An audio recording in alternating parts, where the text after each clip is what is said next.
There's nothing cause of issue this. Then remove it. Remove damaging this. This is a induction motor and this is a replacement like this. But I also think for this size, this comparison ng size mukha at saka ito, nothing, hindi siya makapayro. Like working, this is not working.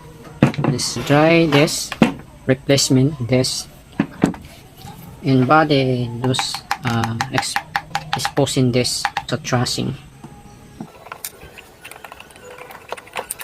Seems good. And remove that.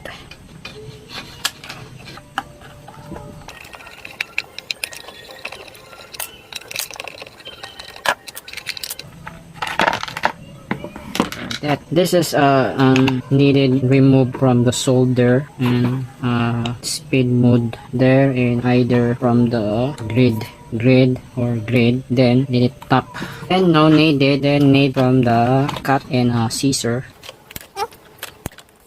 not needed from soldering. This is take the mark from this, from a grid, and remove that head from this motor. There is a working, there is not working with this.